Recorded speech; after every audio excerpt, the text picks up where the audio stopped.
Проте існує ризик. Як тільки ви стаєте справжнім експертом у певній галузі, ви можете стати зацикленими на своїх знаннях.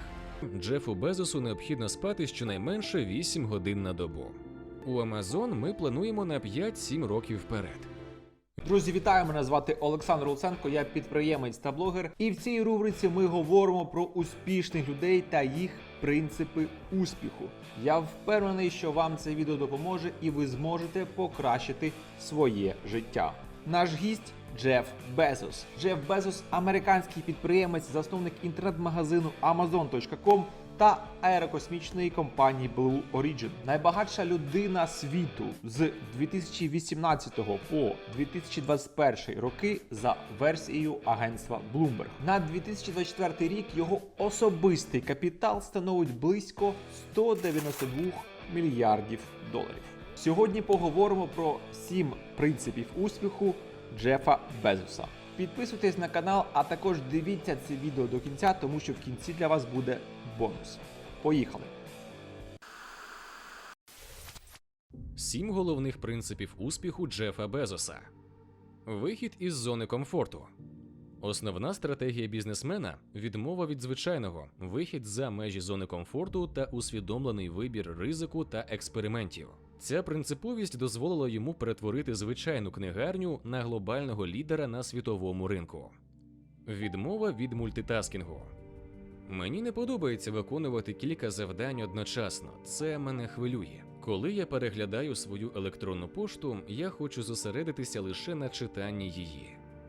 Джеф віддає перевагу концентрації на одній справі і вважає за краще розвивати принцип «одна справа за раз», який він застосовує не лише в роботі, але й у своєму особистому житті.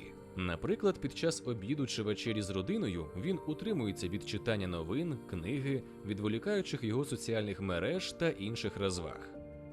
Не боятися невдач. Знаєте, коли ви працюєте над розвитком чогось, часто виникають проблеми і невдачі.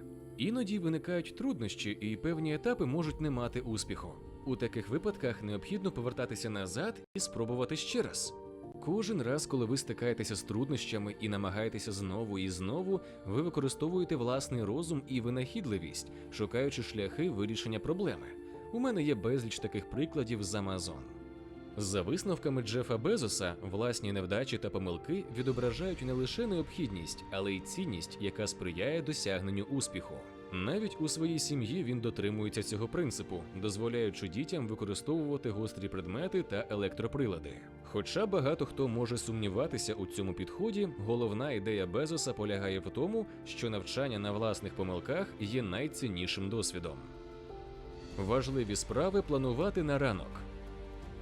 Джеф Безос планує свої перші зустрічі не раніше 10-ї години ранку, після чого відводить час на виконання рутинних завдань. Він стверджує, що після 5-ї години вечора вже не може ефективно концентруватися на важливих питаннях. Дійсно, вранці мозок працює більш активно, і дослідження підтверджують, що продуктивність праці починає зменшуватися після 15:00.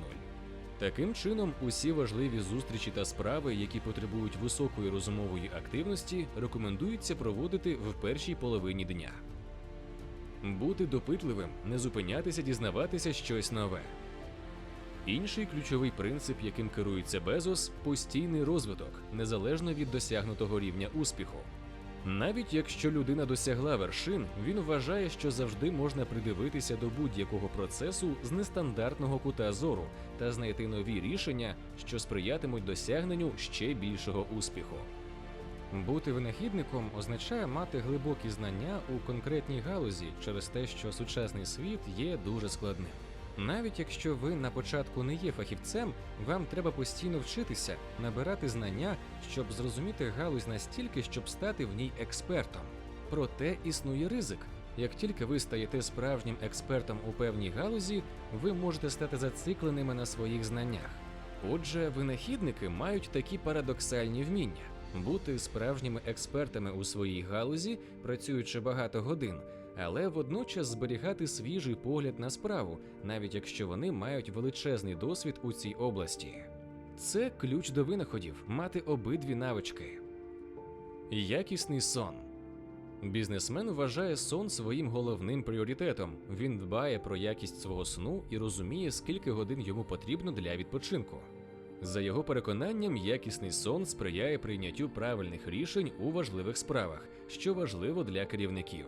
Щоб бути працездатним і добре почуватися, Джефу Безосу необхідно спати щонайменше 8 годин на добу. Мислення в довгостроковій перспективі. Довгострокове мислення – це ключовий принцип, який, на думку Джефа Безоса, є ефективним важелем для досягнення неможливого або навіть недооціненого в короткостроковій перспективі. Довгострокове мислення – це ресурс, який дозволяє вам робити речі, які ви не могли б виконати або навіть уявити, якщо би думали короткостроково.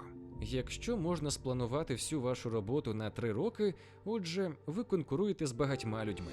Якщо ви хочете інвестувати на 7 років вперед, то ви конкуруєте тільки з частиною цих людей, оскільки дуже мало компаній готові піти на це. Просто розширюючи часовий горизонт, ви зможете розпочати такі справи, якими інакше важко було б займатися.